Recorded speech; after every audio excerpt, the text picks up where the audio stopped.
Maureen Richards lives in one of the areas which is targeted by prostitutes and their clients, and says that most nights are busy nights for the street workers and their minders. I can hear it all from my place and see it from my place.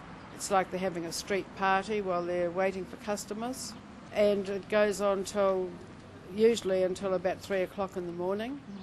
Manukau City Councillor Colleen Brown says that street prostitution is an increasing problem, which makes the area unsafe for residents and local business owners. You never know whether something like Maureen's talked about, whether a street party is actually going to erupt into something else, which is far more dangerous. The difficulty for us is that we can't do anything. Prostitution is legal, and that was put forward by central government, and we wear the consequences. Because it's not just night time, they're here during the day, and one Saturday morning I got the 7 o'clock bus from the bus stop here, and they were still working. And that has been a concern of the people and the businesses here, that they arrive for work and they're cleaning up, and some of the women and their clients are still active, should I put it that way. And we've had situations where young girls have come out from school and virtually gone to the toilets, changed their uniform, and off they go. It's like they're saying this is an okay thing to do and to aspire to. And I have, as an elected city leader, I suppose, I have huge objections to that. We have women with their children here, and they pass it to another prostitute to look after while they go and transact their business. I think probably the worst and most upsetting one for me, apart from the young girls and the girls who are obviously on drugs, the worst one was the woman who was obviously pregnant and sitting on an upturned bread basket thing and just waiting for a client. It's simply not safe, and whoever passed the legislation just didn't think this through. Manukau Life Church sits right in the middle of this community, and prostitutes use the church grounds to service their clients. Pastor Stephen Miller and his team are left with the mess to clean up every morning. On a regular basis we find condoms and other stuff that's been left here by prostitutes and their clients and stuff like that. Our volunteers have to go around and normally on a Sunday morning clean up that sort of garbage that's been left here in the car park. It's a real shame.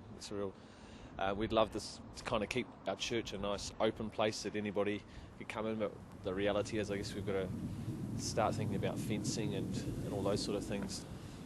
In the back of the sort of main shopping area in Manarewa, I've been in the car with my children waiting to pick up the kids from school, and had prostitutes approach and offer their services.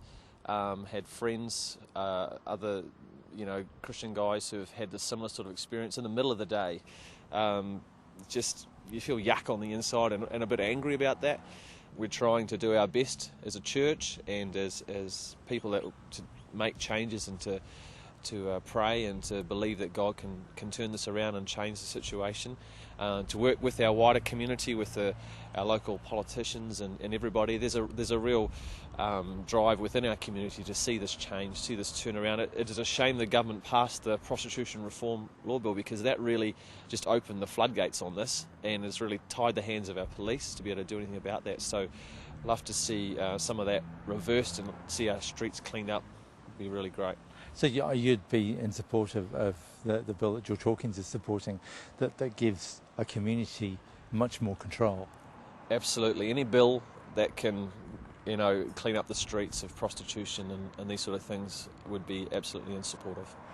Communities need to be able to take the power and control back into their own hands and do something about it. I've been out with the police at night and we've checked the registrations of these guys. Some of them travel from as far away as Hamilton for this. Now, we have to do a lot of educating and thinking around this about what is okay and what is not okay in our lives. I don't think it's okay for someone to trawl past here as a curbside driver and pick up a young 15-year-old to have sex with. I don't think that's okay. And if it's 10 women or 5 women, shouldn't we be concerned about those 10 and 5 women?